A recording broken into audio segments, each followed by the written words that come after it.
with another edition of the Pay Practitioners panel. We are excited today to have a conversation around how the compensation team can strengthen the alliance between the comp team and the C-suite.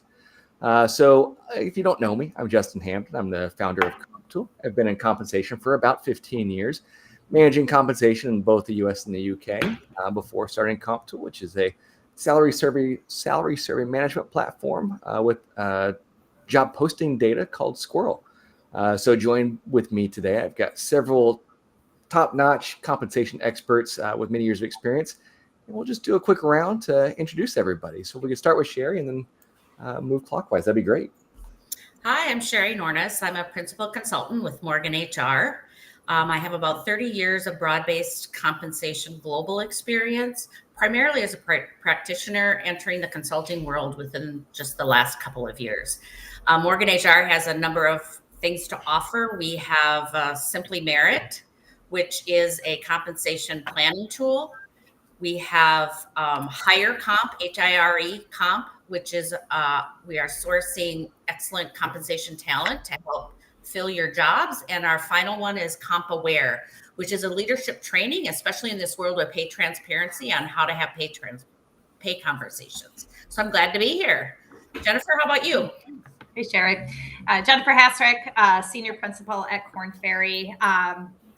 20 years, or I don't even remember anymore, how many years of experience of compensation and business management. Primarily work in broad-based, across all industries, so building those systems, and then also pay equity.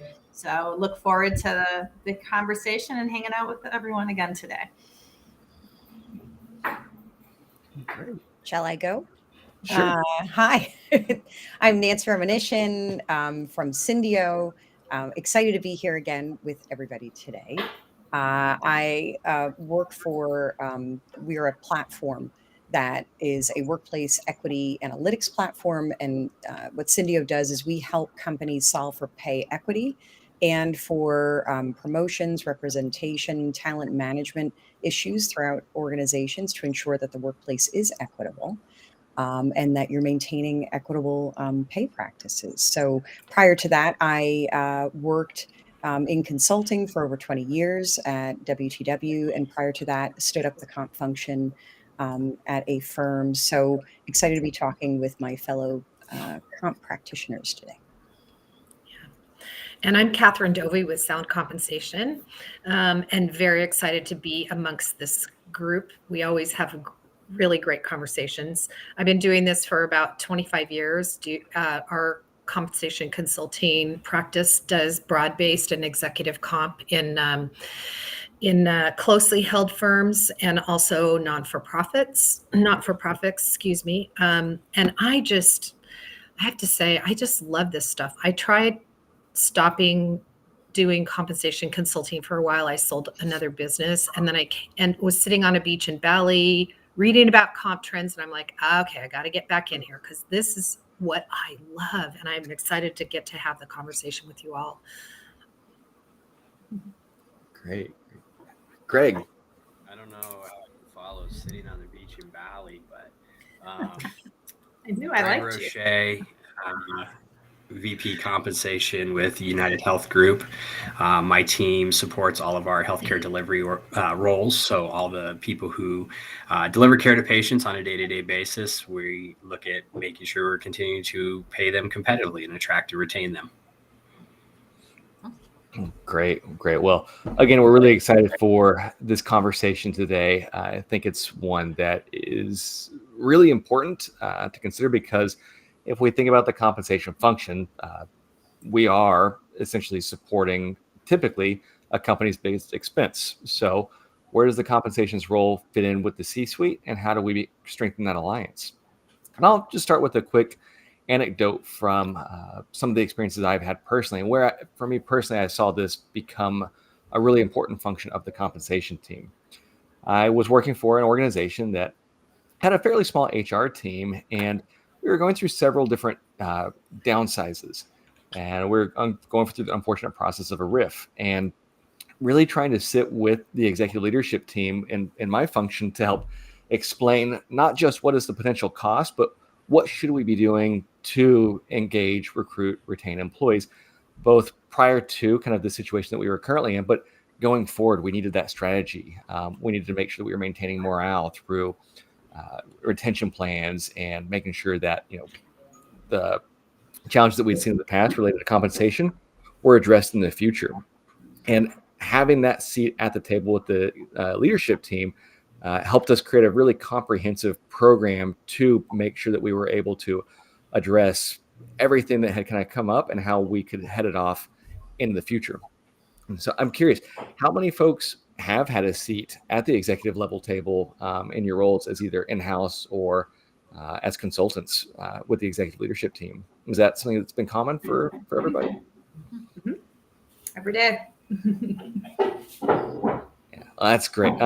What have we seen as some of the biggest questions come from leadership teams in terms of how does the compensation team support our global objectives as an organization? I'll open that up to anybody that wants to answer that first. I'll jump in, Justin. I think the questions, oftentimes it's, there's a very reactive approach, and we're, changing the conversation to strategic is, I think, the first part of that conversation. That's the lens you got to walk in the door with, and the why. I'm seeing more with the social part of it, of doing the right thing. I have been seeing more of that awareness of being equitable, being fair, and doing the right thing, even though it's going to cost some money. And that's without a pay equity study. That's just, we do need to reward our employees. And so that's what I've just seen more recently, and what that conversation's looking like. Yeah, I mean, I it was funny because I did a LinkedIn post really about this, the fact that as a broad-based consultant, I was not, brought into that exec comp world that often, but it did start to happen right around the time of CEO pay ratio. You saw the rise of pay equity, and all of a sudden I was part of those conversations. And a lot of it, there was a lot of education at that point. And it was, just understanding sort of the mechanics of it, why things were happening. And I'd love to say we've advanced the conversation, but I don't think we have as much as we have hoped. So I'd be interested in what folks are thinking, but I just feel like, at that level, there's still a lot of resistance to this new world of transparency that we live in, and really understanding that we have to go deeper. I mean, at the same time, you see the broadening remit of the compensation committee. We've been talking about that for the past few years as well, where all the comp committees are renaming themselves the talent management committee. But I guess my thought is, I think there's still a lot of work to do for folks to really bring more rigor around the analytics and what it is that we're seeing, but do it in a way that's digestible by that level. And I think that's the constant challenge. Yeah.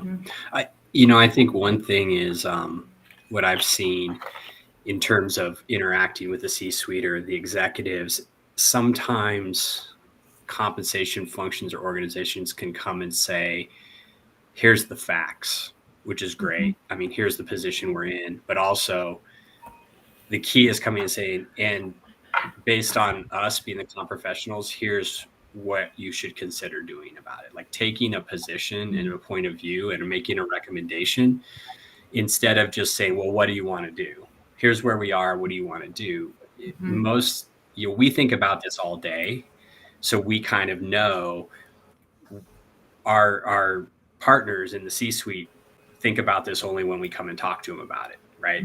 And so they're like, you tell me, like, you're the expert. Now they may not agree, right? They may push back, they may want to argue, but I think a lot of times if you're not getting heard or you're not getting a seat at the table, so to speak, because you're not coming with any position. You got to have an opinion and a position. And it's scary to do that sometimes, but starting from there, they may make a different decision, but at least you're part of the conversation and helping to drive that. I wouldn't expect they're just going to take your recommendation at face, but it gives you a place to start conversation. I think when I've seen executives get frustrated, they're just like, okay, great, a lot of data on the page. What do you want me to do with this? Right. I think that's so right, Greg. I think the key is what I find is leading companies that are not just showing the analytics, but also saying, and this is what we're doing, and this is how it relates to the business. This is how it's going to help us achieve, our business goals. I think folks that are beginning to lay out more of a framework and more rigor around it are definitely more successful. But it includes having that point of view and not just throwing a bunch of data, and as well as communicating and bringing leadership along. I also think what's fascinating to me, I'm seeing it talked about more often too. So I think leading companies, to your point, Greg, it's not just a once a year thing necessarily. It is something that every meeting if we're really going to make a commitment to making progress, then every board meeting we should be talking about this, or some of these, we're going to begin with certain metrics, see how we're doing, really bring focus around it so that way folks develop that language at that level and really have a sense of how you're advancing human capital management. Yeah. So I think some smaller, and again, I work mid-market and let down for most of my clients. So I'm speaking maybe to a different group than you guys are speaking to, but with my groups, sometimes the top, executive, the top HR executive doesn't have that, I hate this word, seat at the table. And so part of the deal is to be able to get that attention. So I think one of the things I think is really important is to have something worth sharing, because, some of the CHROs I work with don't even sit in on all of the executive team meetings. There's like a special group of executives that they aren't necessarily part of. So there's a lot of ways, I think, to raise visibility, which I think could be really helpful. One of which is to have to do some kind of if you're not invited, maybe you, like in one organization that I was involved in, we sent quarterly updates via email to the executive team to tell them, here's what the trends are, here's what the adjustments have been, here's how many special bonuses have been awarded, here's how many whatever. And it became over about a 2-year period. At first they were like, why are you sending us this? And then it was like, when's the next one coming out? Because they began to see the value, and then we would prognosticate in that little at the very end. This was like a 2-pager, right? Nothing big, but at the end, we'd say, here's the trends we're seeing, here's what we're expecting, here's where we expect more pressure, that kind of thing. And I think once the executives understand that you have a point of view, that you have information that's valuable to their decision-making process, they're much more likely to invite you and bring you into the conversation, instead of, saying, I want to sit at the table. I want to sit at the table. We have to show them that we have information that's useful and helpful to their decision-making processes. I love that idea, Catherine. That's great. You got to show up with the broccoli casserole before they'll let you sit down. Bring the receipts. And I wonder too, we're talking through, how do you inform the business? Where does that opinion come from? If we think about the executive level and the C-suite, it's a different message, I think, and it's a different kind of information that we have.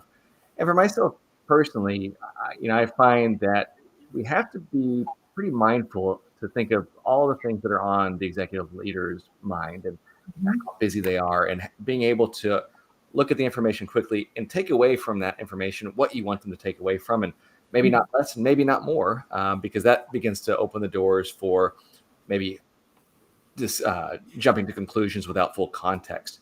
And how is it that we treat executives differently with those kinds of conversations and with those quick bits of information that we would have maybe from a manager or even a director level? How should we think about treating executives differently when we communicate with them and informing around compensation practices? Well, I have a lot of opinions about this whole topic. It has to be really, you have to be, what I do before I meet with any C-suite executive is I'm really clear about what do I want to get out of this particular conversation so that I'm super clear, because sometimes we come in and we're like, we're working on this.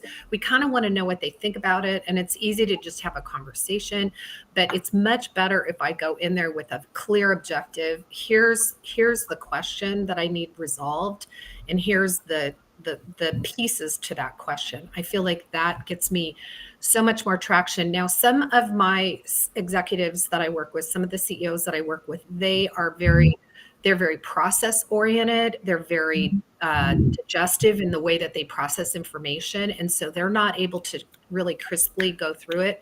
But like this CEO that I've been working with just last week, an hour-long meeting that would happen with most CEOs, it was a 15-minute deal. He was super decisive. He was clear. He knew what to ask. And so that's my objective, is to try and meet them where they are. And if they're a digestive thinker, then we slow down and we let them process. If they're quick and easy and know how to know what positions they are already holding, we can buzz through that conversation very, very quickly. Anyway, that's my 2 cents worth. I would agree with you, Catherine, reading the room, right? And asking, using your partner, that crime on the comp side, of understanding what that room looks like in the decision process making. I know from like a C-suite and a board level, I typically are much more distilled down. This is high level concept. These are your options. Let me, and what's the result? They don't even know how the sausage is made, right? That's kind of the, but then when you get to that manager, level, Justin, you asked, we often give them more glimmers of it because they have to explain it, down at the, you don't give all the details, but you give enough that they can then explain and understand it and have buy-in. So those are kind of where I typically see those levels. In terms of options, no more than 3, usually it's 2. So these are some ways approaches, and you might need to refine, but at least it gets them in the right direction to make those quick decisions. I think one of the things, and Laura Morgan pointed this out in the chat, she talked about, who and networking. That makes me think about relationships are so key in this. And the C-suite, like how many people is that realistically? It's not that many people. Now, is it hard to build relationships with them? It can be, but you have to start to develop an actual relationship, because once they start to trust you, and if you're the face of comp, if you're the leader, or you're the person that comes, if you have conversations with them and they have a relationship with you and they trust you, to your point, Jennifer, they're not going to care. They're not going to say like, well, what surveys did you use? How are you aggregating this data? They're going to start to say, okay, I trust you're the expert and you're guiding me on this. I mean, if you get into a situation where they go, well, who are the competitors in this survey? Who are all the details? They don't trust you, right? I mean, you can provide all that stuff, but they don't trust you yet. So I know that's not a simple solution to gain trust, but it comes from having conversations, asking questions, trying to understand where they're coming from. And then you've got to be good at providing the information. It's got to be consistent. It's got to be accurate. They have to know what to expect. And when you get there, all those other sort of issues that come up, they kind of go away, and you're really having more strategic conversations. Yeah, I find that there's a lot, as a consultant, I used to play that role, right? The outside expert role, for exactly that reason, Greg. It was about building trust. But behind the scenes, obviously, when we present it, we're preparing for those meetings. It was a discussion of how are we going to cover the topic? What do we expect the reaction to be? And then being able to pivot, in that meeting. And what was fascinating to me is, I think, something you were touching on, Catherine, in terms of, typically I was always preparing for the 15-minute conversation, right? A lot of times that's what it is. It's the, hey, Nancy, pop in as the expert, do your little dance, and then you're out. And what ends up happening, though, is the deeper dives. And those conversations I've seen over the years have really evolved as, pay equity, pay gap becomes more of a broader discussion, right? And with pay transparency. So now, what we see is we start with like the high level metrics, here's what pay equity looks across the organization. This is what a pay gap looks like. And then it becomes a deeper dive into, all right, this is how the different segments of the business look. Here are the hot spots. Here's where we're, just getting into more robust detail, and then broader metrics around movement. And so I feel like in some ways, as those conversations become more robust, there's this greater pressure then on deeper analytics. But to everybody's point, though, it's also knowing that you're dealing with people who they need it like very specific. Here's the information, and here's what I need you to do with it, kind of a thing. So it's a challenge, right? To balance providing just the right information, but then to advance the conversation, so that they feel confident that we are making progress. We are investing in the right thing. So they feel, I just find they're really looking to be much more part of the conversation, as opposed to in the past when it was more of, yep, we did an audit, you're good or not so good, or, it was just, right. And that was sort of like, all right, see you next year. I feel like those, right? Check the box. Like those days are gone with pay transparency. It is gone, right? I mean, Sherry, I know you had mentioned, you talked about pay transparency earlier, right? It's just putting a much more pressure on making that progress. Well, it's our opening, right? As comp professionals, the pay transparency. It's an opportunity like we've really never had. It's always been there, but now we're regulated by it.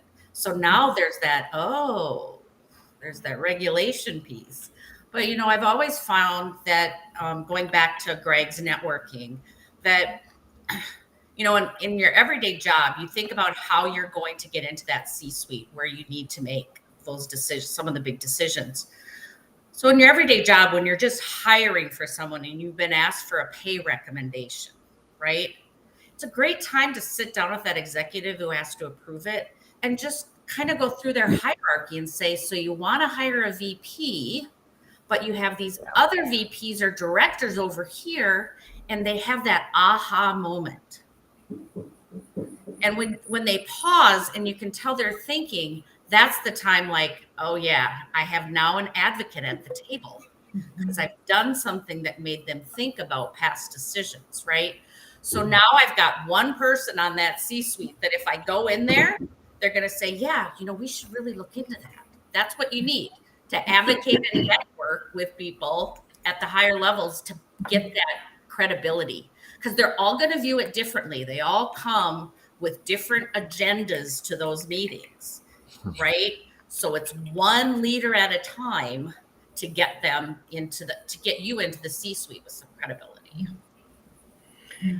That's a really great point, Sherry. It's exactly right. I like to, a lot of times, especially if you're in-house as opposed to doing consulting, you can do, and even with consulting, I do a lot of behind the scenes lobbying.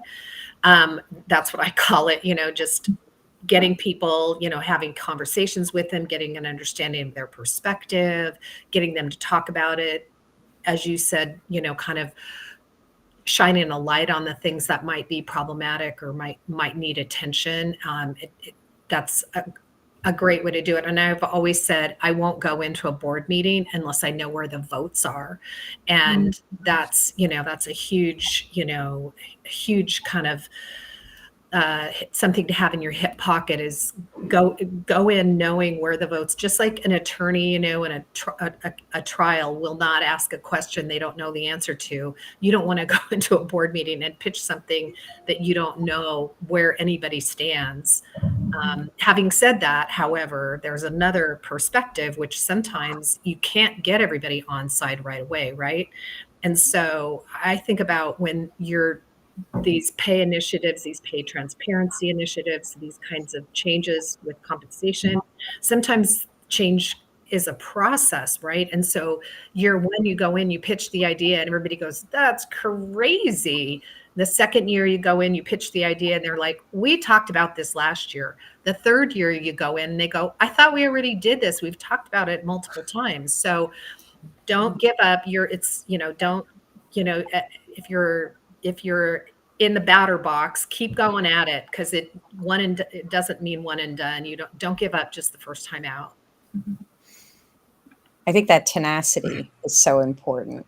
what you're talking about, Catherine, right? Just keeping at it. And I think that's one of the things. What's interesting to me is sort of that dynamic of exactly like you're talking about. Perhaps the person that you're partnering with, maybe it's the head of Total Rewards, the CHRO, they're trying to advance the conversation, and you have sort of the resistance around the table from others potentially. And so it's collaborating on what are going to be the compelling pieces of information that are going to change, hearts and minds toward what it is we're trying to achieve. How can we push through some of the visceral reactions we experience to those topics, that make us uncomfortable, and so it's really that kind of change management that I've seen throughout. And I think, Catherine, to your point, it comes from having conversations before the meetings, reaching out and having some of those one-on-ones with different stakeholders in order to bring them along. I think that's really powerful, and it's a really important strategy, that education, so that by the time you are sitting at the table, everybody's sort of, starting from the same place. And then I enjoy watching, one person then convince this other person. And it's not, the other board members or C-suite executives kind of talking to one another, and explaining things. And that's really extraordinary when you start to see that unfold. Mm-hmm. Yep, that's the aha experience. Someone gets it, and then they're your advocate, right? So the other thing I think about is the tools that we have available to us today from the past that now gives more exposure to the data, and their CEOs didn't even realize they didn't know it before, right? They don't know what they don't know. So when they have, for example, in our Simply Merit tool, which does a roll up of all the employees, so he can go in and look at somebody anywhere in the organization to see what they're paid, which wasn't allowed very much with spreadsheets. It was too much work, right? Now all they have to do is click on a department budget and drill down and to see what is the behavior of their leaders and their managers? What are they doing? How are they distributing that money? Really getting to touch and feel that. And I think, I love to live in a no surprises world. And when we roll out a tool such as a compensation planning tool, where they're going to have access to all this information, it's really a good opportunity for us to sit back and go, now, these are some of the things you're going to see, or these are some of the things you want to look at, and they can actually look at it. So I think, at the C-suite level, we're giving them the information they need, but they're taking it from the fire hose. So we still have to help them understand where they need to focus in on. Yeah. I think the technology is really I think that. Oh, sorry. Go ahead, Greg. No, it's that we're sitting here like, oh, how do we get a seat at the table, or how do we become involved, or how do we get listened to? Part of it is you have to be ready to go when the moment comes, right? And so, I think sometimes you can sit there and go like, oh, we're doing all this work, but nobody's seeing it. But like, there's going to come that time when the CEO reads that article in the Wall Street Journal about some new pay act or some legislation, and they're going to send it to the CHRO and go, what are we doing about that? Like I don't know what the article is, but you got to be ready to bring your comp stuff when it comes, right? And so you've got to create what you think is going to be the solution that they need. They don't know what they need, right? So bring it and say like, hey, here it is. Here's our point of view. You got to have a point of view on this stuff, and you can't just wait to get direction from somebody else. Like when you do that and you can do it quickly, they're like, okay, great, cool. Comp is taken care of, and we've addressed this, and now I want to learn more. And you start that conversation. Yeah. I mean, I think it's recognizing that there's rigor and availability of information and sort of other disciplines and other topics that are being covered.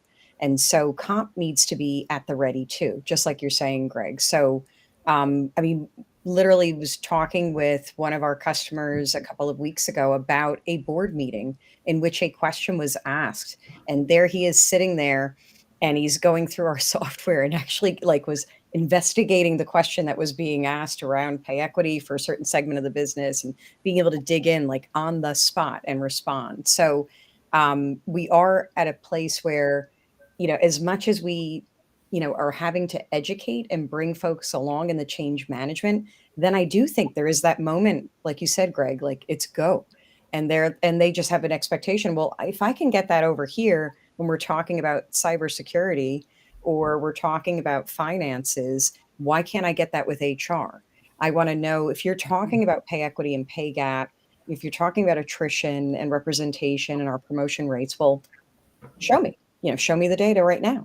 Show it to me by this way and this way. So I think that's where the analytics, it's really important to have it, available and be ready to go when those questions come. And I think too, trying to have a very proactive mindset and get into the mind of the C-suite to understand what questions do we expect they're going to ask based on what's happening in the news. I can all but guarantee that every compensation team that works for any major auto worker in the U.S. has probably been part of those C-suite meetings in the last couple of months. And I think, Greg, to your point, kind of knowing what they're going to ask and knowing what they may want to have and being ready, having that information prepared is what is our stance? Where do we see ourselves in relation to what's happening over here, kind of at a company we consider ourselves a peer to? How do we prepare for that in advance? So when the C-suite does call, you've already kind of thought through that, and again, have demonstrated that value and that alignment to the organizational objectives from your compensation lens. And I think that's probably a really good idea, is to try to think like an executive and prepare. Think of the next 3 questions they're going to ask after the first one. Yeah. My experience is that many CEOs will have 1 or 2 hot buttons. And if you can find what those are, then you can always tap into the conversation through that door.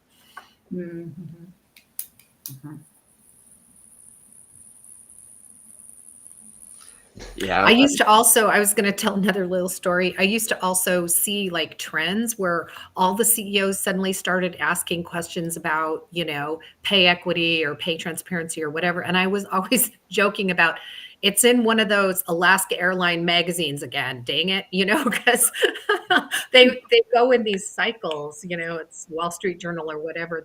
They're all reading it at the same time and it becomes top of mind.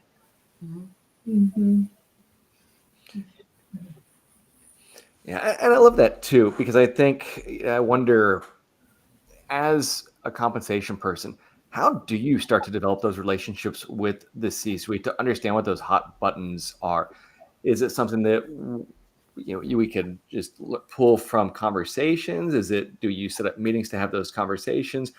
Do you work through kind of some of the challenges they're having at the lower levels within the company for their department? Catherine, I'm curious, where have you seen or how have you seen success in kind of understanding what those hot topics are and kind of pulling those out of those leaders?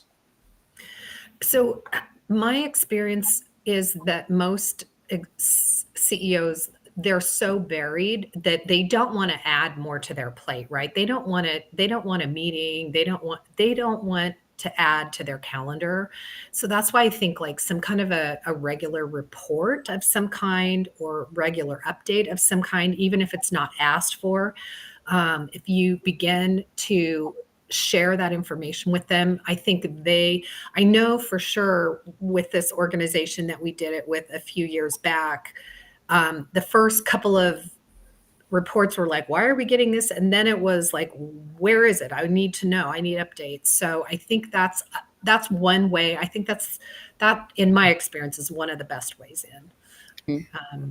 Because if you just schedule an appointment with them to talk to them about compensation and to give them updates, that's not how they want to spend their time. Yeah. Yeah. One thing I've had a couple. I think maybe curious. Oh, I'm sorry. Here we go. We got a delay, I think, in our conversations a little bit. One thing that I've used is sometimes when an executive comes and they ask a question, and the question's like real simple, I'm like, what are we trying to solve? Because I want to make sure that I truly understand where the question's coming from, right? Because an isolated question may be something they heard from someone else, and they just want an answer to it. So asking that question of what problem are we trying to solve? Now we're approaching that issue from a holistic standpoint rather than just answering the question.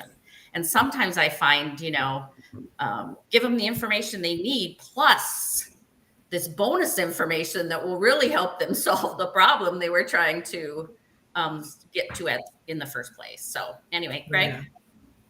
Mm-hmm. No, I was going to say, and I think Sherry, you had indicated a little bit in a previous answer. A lot of companies have an annual process for merit and bonus, LTI. You have that opportunity when the CEO needs to plan for his or her direct reports as well.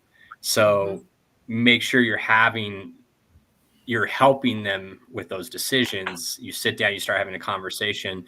A lot of concepts of comp come out in those conversations, and they go, oh, okay, this is my person that I go to. I planned my comp for my directs, right?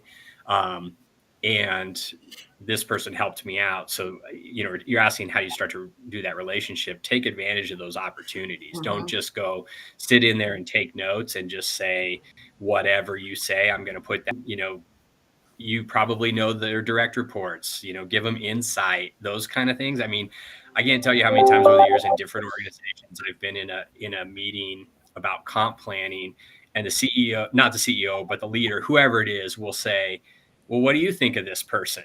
And I'm like, I have a point of view, and here's how I experience that person. And I have seen people's comp change on the HR or comp person's opinion in the room. And so, you have to have, again, back to what I was saying, you've got to come in with a point of view. Don't just be an order taker. Don't just be transactional. Bring more to the conversation than that. Yeah, I love that, Greg. I think it's, Sherry and Greg, you both hit on something I used to do a lot in consulting, which is kind of push back on the questions I would get and say in a nice way, you need to ask a better question. So this is the better question, and I'm going to give you the fuller answer. Because I think at the end of the day, it's reminding them, and I like how you said it, Greg, this isn't a transaction. I mean, you may treat your, spend on comp as a budget item, but you understand this is a major lever that you're pulling with your employees. It's the biggest thing you've got.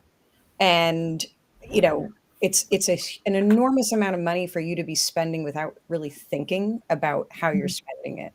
And so let me help you think a little bit more. And here's my point of view about how you should be spending it. And then kind of go through thing by thing. And I think it becomes a tight, concise conversation, but it becomes much more compelling, I think, when you frame it that way. And it has such a great impact. I think sometimes, like you say, Greg, I think we get into that habit of being kind of the order taker. And we shouldn't allow that. I think now more than ever, I think comp professionals should feel empowered because so much of what we do is just out in the open and top of mind for everybody. So let's use our power to advance, all the things that we've thought over the years should be happening. We should definitely be more forthcoming with our points of view. Yeah, I think when I first took my first role as the only compensation person at a company, it was kind of a new experience because it was like, oh shoot, like, I mean, people are gonna come to me because I have more knowledge about compensation than anything else. But I also found a lot of safety in that because I could think to myself, well, nobody knows more about compensation than I do at this company, so I can probably speak with a level of confidence. But I think one of the things that I've heard through others is, in all different kinds of professions, is this thing called imposter syndrome, where people don't believe that they are as knowledgeable or as expert in the area that they really are. They don't believe they belong in the role they're at.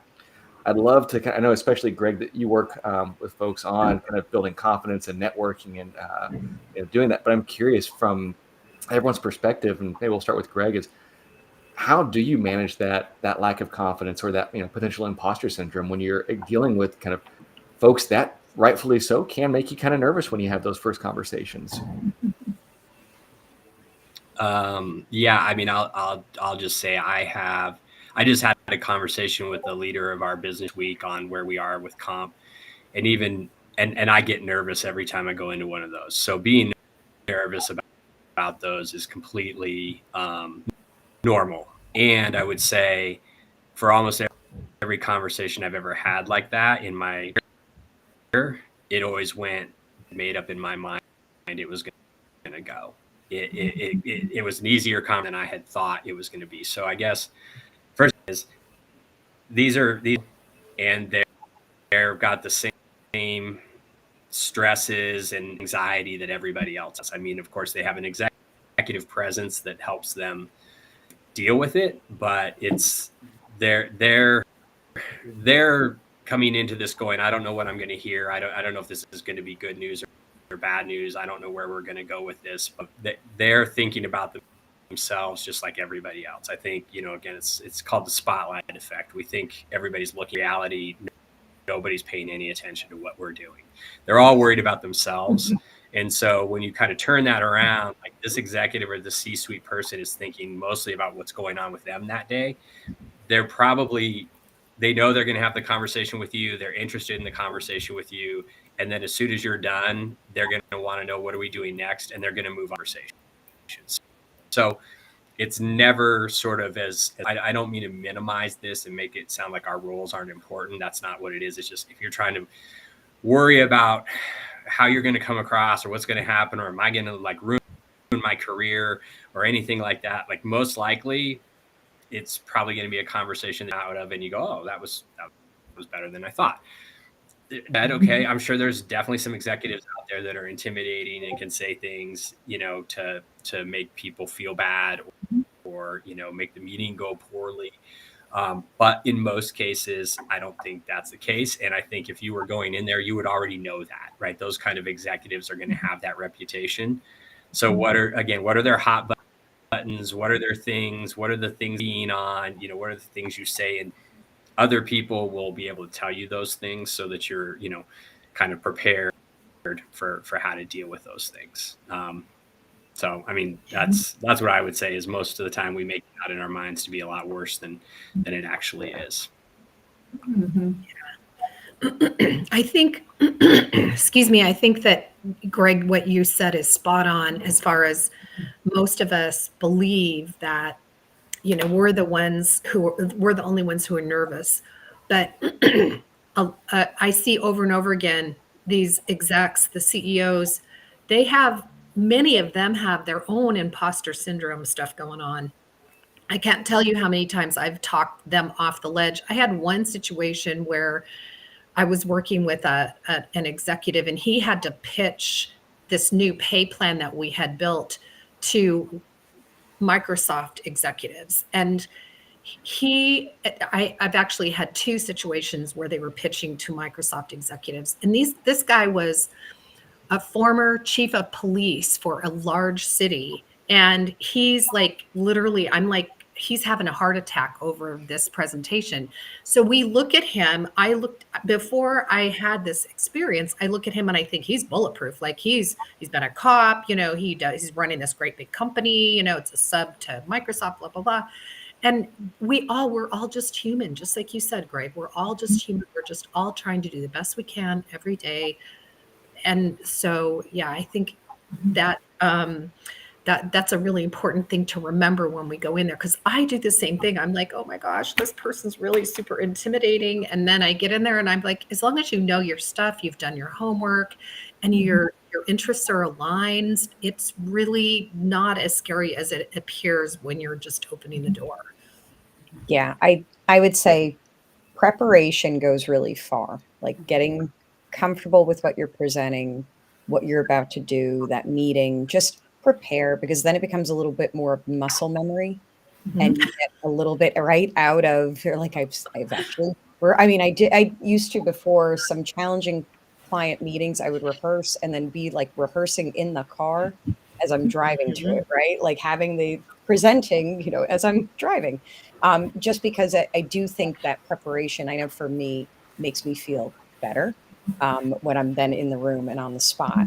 And then I think the other thing is this network and talking with colleagues and making sure, and I know, Greg, you push this obviously a lot, is just networking with like-minded folks that have similar experiences or have had other experiences, but this connection, it was always so helpful to me throughout my career. It was very intimidating at my first job because I was the only comp person and I was creating the comp function. So presenting to executives like in your 20s and saying, hey, so I'm going to design this whole comp program for you.